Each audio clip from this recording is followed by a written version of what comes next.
đang hai thảបញ្ហាសុខភាពនិងបញ្ហាកសិកម្មវាមិនមែនជារឿងតូចតាចឡើយវាអាចប៉ះពាល់ដល់ជីវិតការងារនិងអនាគតរបស់ក្រុមគ្រួសារជាច្រើនទាំងអស់នេះហើយជាមូលហេតុដែលក្រុមហ៊ុន Angel Book Group ត្រូវបានបង្កើតឡើងក្នុងគោលបំណងតែមួយគត់ដើម្បីជួយប្រជាជនកម្ពុជាឲ្យមានសុខភាពល្អនិងជីវភាពកាន់តែប្រសើរនារយៈពេល16ឆ្នាំកន្លងមកនេះក្រុមហ៊ុន Angel Book Group មិនត្រឹមតែមានផលិតផលសម្រាប់សុខភាពតែប៉ុណ្ណោះទេថែមទាំងឈរជាប់ជាមួយនឹងប្រជាកសិករនៅគ្រប់តំបន់ដើម្បីជួយដោះស្រាយបញ្ហាដែលពួកគាត់ប្រឈមជារៀងរាល់ថ្ងៃដោយសារភាពយល់ចិត្តនិងការយកចិត្តទុកដាក់ដល់ប្រជាកសិករក្រុមហ៊ុន Angel Book Group បានបង្កើតឡើងនៅជីទឹកស្រីរៀង AB Power Boost ជាដំណោះស្រាយដ៏សាមញ្ញប៉ុន្តែមានប្រសិទ្ធភាពខ្ពស់ជីទឹកស្រីរៀងនេះមិនត្រឹមតែជួយឲ្យដំណាំលូតលាស់បានល្អថែមទាំងកាត់បន្ថយការចំណាយបង្កើនទិន្នផលនិងថែរក្សាបរិស្ថាន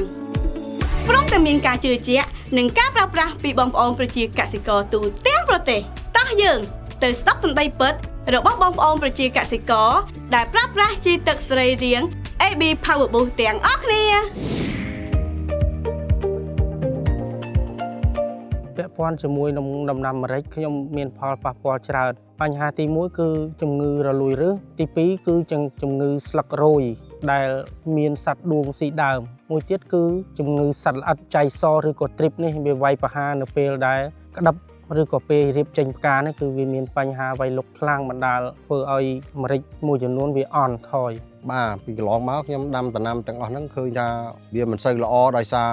យើងប្រើប្រាស់ជីមួយចំនួនអត់ត្រូវគោលដៅវាទី2ទៀតដូចជាសត្វល្អិតអីហ្នឹងទៅវារំខានដល់ដំណាំធ្វើឲ្យដំណាំយើងឲ្យមានការលូតលាស់ល្អហើយទិន្នផលអត់ឆ្លើយតបបញ្ហាដែលជួបខ្លាំងជាងគេទៅលើការលូតលាស់របស់ដំណាំហ្នឹងមិនសូវជាបានល្អទេស្លឹកមានលក្ខណៈក្រិនមិនធំធាត់ល្អបាទទៅលើផ្សិតទៅលើចៃបំផ្លាញ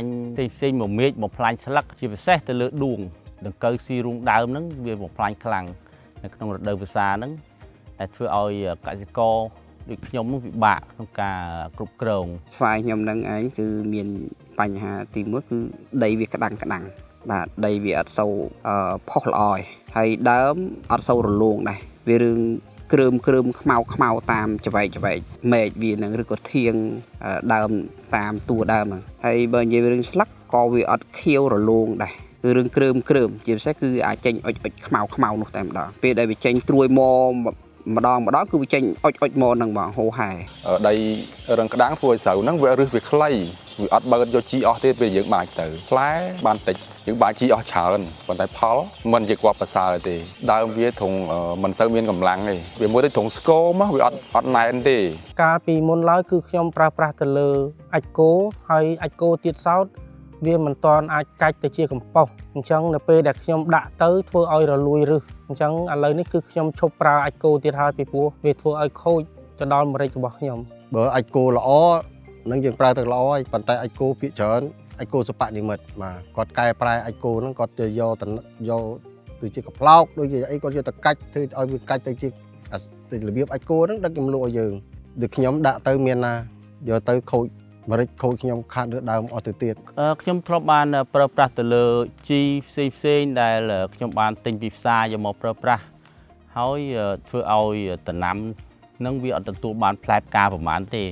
ដោយសារខ្ញុំមិនដឹងជាប្រើថ្នាំអីអញ្ចឹងវាច្បុកច្បល់គ្នាអញ្ចឹងតាមការផ្សំពួកយើងអត់ដឹងទេពួកយើងទៅប្រាប់គេជំងឺថាយើងកើតអីគេផ្សំឲ្យមកមានតិចមានច្រើនអញ្ចឹងណាមាន 100000 ក្នុងមួយហាត់ឬក៏ 100000 ជាងក្នុងមួយហាត់អញ្ចឹងទៅស្រូវកាលណាបាញ់ថ្នាំពុលកាន់តែខ្លាំងវាធ្វើឲ្យស្រូវនឹងវាខូចពេលខ្លះក៏បានពេលខ្លះក៏អត់ដែរអាហ្នឹងកាលណាវាបាញ់ខ្លាំងពេកវាស្លោកវាខូចអស់បានផលតិចវាស្កកគ្រាប់ដាក់អស់វាមានជំងឺខ្លះដែរវាមានជំងឺត្រង់ថារាវវាអត់សូវមានកម្លាំងអញ្ចឹងណាអូបើនិយាយរឿងពីបេះស្វាយហើយសភាពវាគឺដូចមនុស្សទឹមកូនង៉ែតហើយអញ្ចឹងស្លឹកវាលឿងជ្រុះស្លឹកចេញជ័រឯងគ្រប់តដើមហើយដើមវារមុនស្លេកមកឈប់ចង់ដាំដែរព្រោះអីវាខាតពេកបាទដូចជាដំណាំម្រេចនេះគឺចំណាយទុនខ្ពស់ចំណាយទុនធំហើយទិន្នផលវាអត់បានអញ្ចឹងខ្ញុំមានកំណត់ថាចង់បោះបង់ដែរឃើញខ្ញុំដកចលងចេញដកអីចោលទៅដាំដំណាំផ្សេងក្រោយមកឃើញថាឲ្យគ្រូសាខ្ញុំគាត់ទៅរៀនពីជីអញ្ចឹង បាននាំជីមកប្រើទៅឥឡូវនេះឃើញថាកាយប្រែល្អច្រើនលើដំណាំអញ្ចឹងខ្ញុំចាប់ដាំឡើងវិញ ខ្ញុំពីដំបូងឡើយក៏ខ្ញុំអត់ទាន់ជឿដែរខ្ញុំរៀងតាក់ទើទេតតែលោកគ្រូគាត់បានណែនាំហើយឲ្យខ្ញុំសាកល្បងប្រើគាត់ថាយក100 មីលីលីត្រនេះ100 ml នេះយកទៅប្រើសិនទៅបើប្រើឲ្យឃើញគុណភាពចាំប្រើហើយបើប្រើទៅមិនមានគុណភាពកុំប្រើប៉ុន្តែក្រោយពីខ្ញុំបានធ្វើការសាកល្បងហើយឃើញថាដំណាំខ្ញុំបាញ់ទៅគឺរីកលូតលាស់ល្អជាពិសេសហ្នឹងគឺម្រេចហ្នឹងហ្មង ខ្ញុំស្គាល់ GAB Power Boost តាមរយៈអ្នកធ្វើការនៅក្នុងជាមួយគ្នាក្រុមហ៊ុនជាមួយគ្នាហ្នឹងគាត់បានណែនាំខ្ញុំឲ្យប្រើ G ហ្នឹងសាកល្បងប្រើដែរមិនមែនថានៅពេលដែលខ្ញុំយកទៅប្រើទិញទាំងអស់ទៅប្រើទេខ្ញុំសាកល្បងដែរប៉ុន្តែឃើញប្រើទៅរយៈពេលមួយសប្តាហ៍ហ្នឹងឃើញវាប្រែប្រួលអញ្ចឹងខ្ញុំក៏បានប្រើប្រាស់ផលិតផលហ្នឹងជាបន្តបន្ទាប់មក ហើយមុំប្រើហ្នឹងឬស្ទើរដែរប្រើបន្តិចល្មមដែរសាកមើលសិនដល់ពេលប្រើទៅ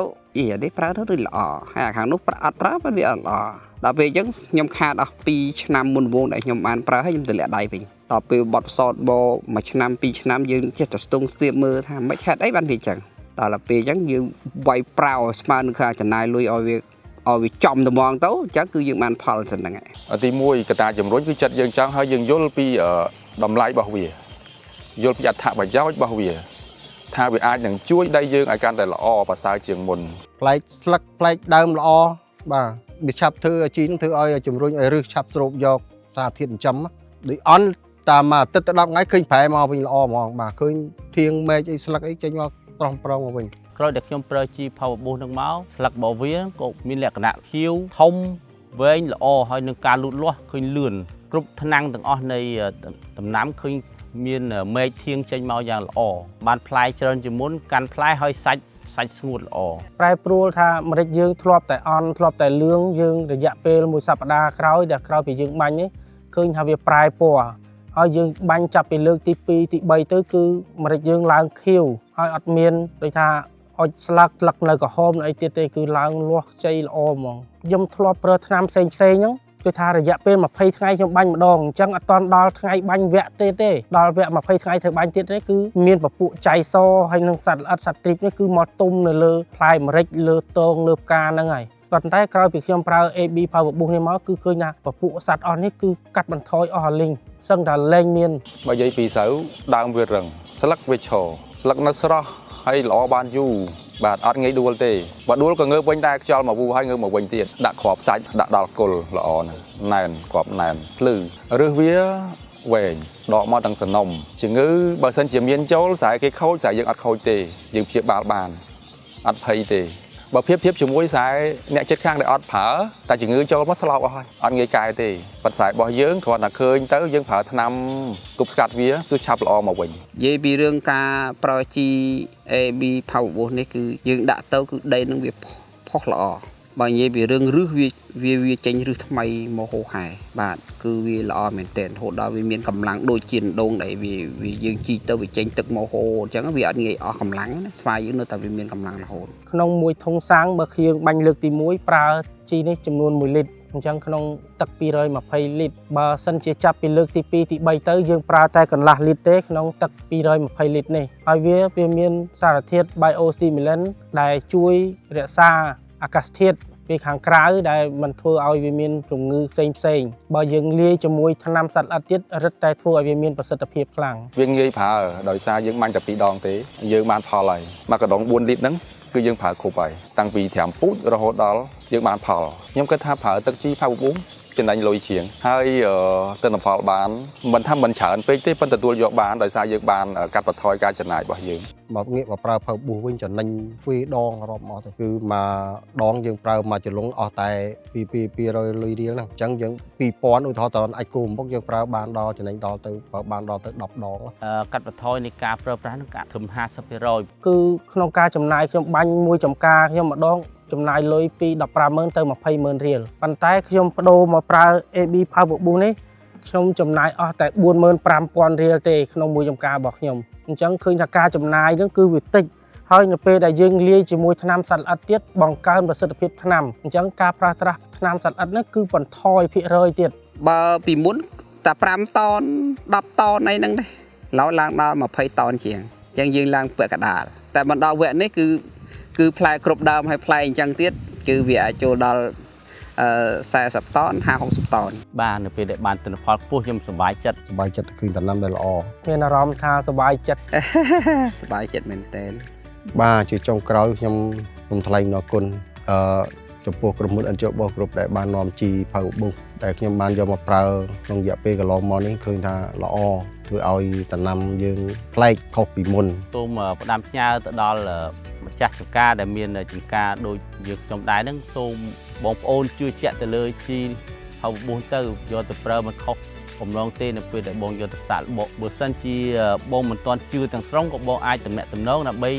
យកជីទៅសាកល្បងប្រើប្រាស់បានដែរ ខ្ញុំសូមផ្ដាំទៅម្ចាស់ចម្ការផ្សេងទៀតដែលមិនទាន់បានប្រើនេះសូមឲ្យងាកមកប្រើនៅជីនេះវិញពីព្រោះខ្ញុំប្រើទៅគឺល្អពិតមិនមែនថាក្រុមហ៊ុនជួលឲ្យខ្ញុំនិយាយឬក៏នេះទេខ្ញុំនិយាយចេញពីទឹកចិត្តរបស់ខ្ញុំពិតខ្ញុំប្រើបានផលហើយដែលខ្ញុំចង់ឲ្យបងប្អូនប្រើទៅទៀតដែរអញ្ចឹងបើសិនជាបងប្អូននៅបន្តប្រើដូចខ្ញុំនឹងបានផលដូចខ្ញុំដែរ ខ្ញុំចង់ផ្ដាំទៅកសិករដែលមិនទាន់បានប្រើ GAB Power ងាកមកប្រើទឹក GAB Power នេះព្រោះវាអាចជួយសម្រួលដល់ការធ្វើរបស់យើងឲ្យងាយស្រួលជាងមុនហើយបានផលច្រើនចំណាយដើមតិចជាងមុន ក៏ដាំដល់បងប្អូនយើងផ្នែកខាងកសិករយើងទាំងអស់គ្នាដែលជាអ្នកធ្វើស្រែក៏ដូចជាធ្វើចម្ការ